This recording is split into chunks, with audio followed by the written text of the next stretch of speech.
भाव की बात करी ना हमने, एक बहुत सज्जन किसान जो बहुत भोला है, जिसको कुछ समझता नहीं, दिन भर अपना काम करता है और रात में आराम करता है। लोगों ने कहा अरे तू है तो बड़ा सज्जन, लेकिन गुरु दीक्षा ले ले।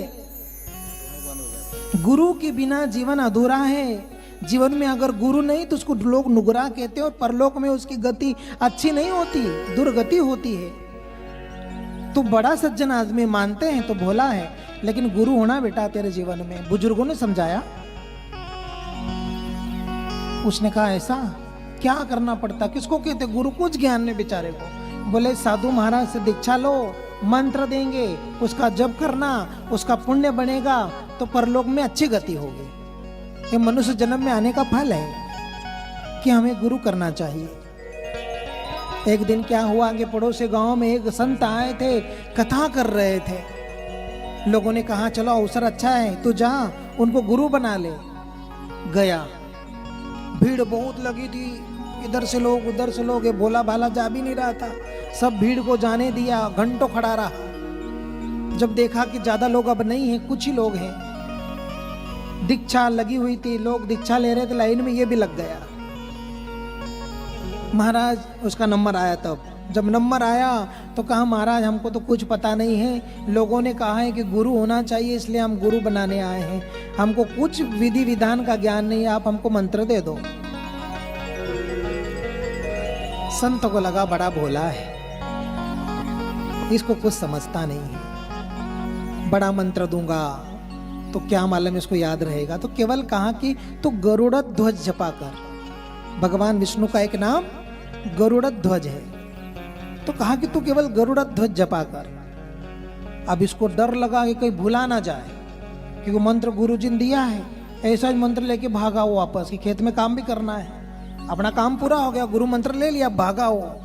तो रटन कर रहा है वो, गरुड़ ध्वज गरुड़ ध्वज गरुड़ ध्वज गरुड़ ध्वज, भूल ना जाऊं, क्योंकि सीधा साधा सज्जन आदमी है। इतने में उसको ठोकर लग जाती है, भागने में गिर पड़ता है। अब गिरने का जो ब्रेक आया बीच में, उसमें गरुड़ ध्वज भुला गया और क्या याद रह गया? सरड़ पच, सरड़ पच, सरड़ पच।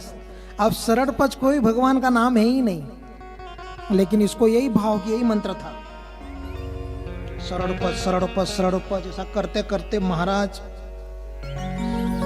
दिन निकलने लगे।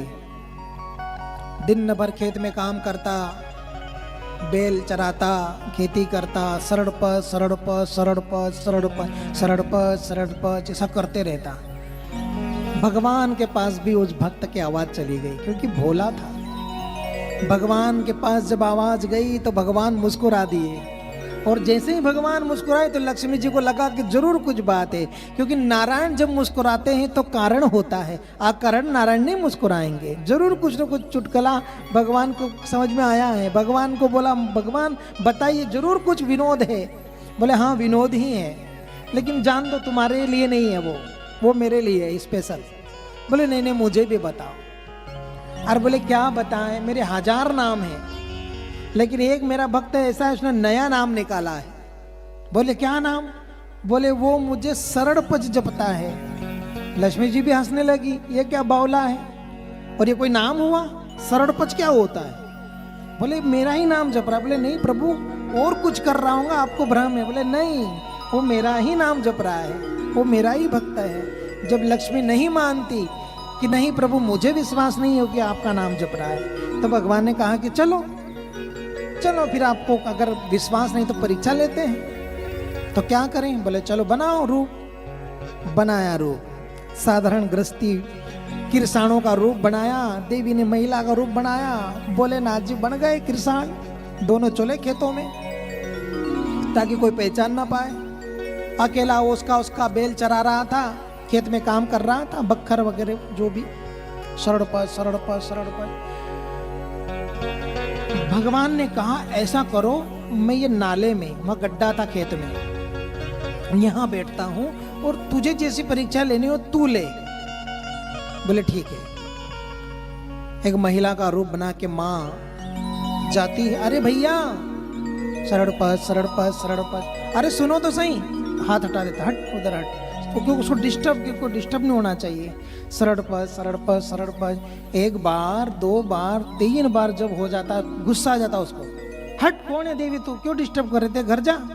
अरे भैया किसका नाम जप रहे हो, मुझे बता तो दो कि तुम नाम किसका जप रहे हो, क्या है ये सरड़पच क्या होता है।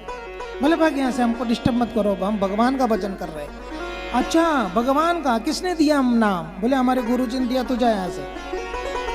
बोले कौन गुरुजी, बोले तुझे क्या करना है, कौन है तू, तुझे तो कभी देखा भी नहीं, और तू यहाँ हमको क्यों डिस्टर्ब कर रहे, तुझे हमको नहीं कुछ सुनना है। तो सामने से ही आ गई माँ, बोले जब तक नहीं बताओगे तब तक मैं आगे आपको जाने नहीं दूंगी। बोले बताओ किसका नाम जप रहे हो, बोले तेरे खसम का जप रहा हूं, तेरे धनी का। लक्ष्मी जी को लगा कि ये तो बात सही है, मेरे पति का ही जप रहा है। एक बात और बता दो भैया, तुम सही बोल रहे हो, लेकिन एक बात और बता दो कि वो रहता कहाँ है। बोले जाओ गड्ढे में बैठा हुआ है। जैसा ही लक्ष्मी ने सुना कि वो गड्ढे में बैठा है तो प्रसन्न हो गए कि हे नाथ आपकी बड़ी महिमा है। भले वो भोले भक्त ने गुस्से में कहा हो, लेकिन फिर भी भगवान नारायण तो लीलाधारी है, उन्होंने सारी लीलाएं करी थी। लक्ष्मी जी को भी जना दिया कि भगवान का भक्त कैसा भी हो सकता है, भावना प्रधान होनी चाहिए।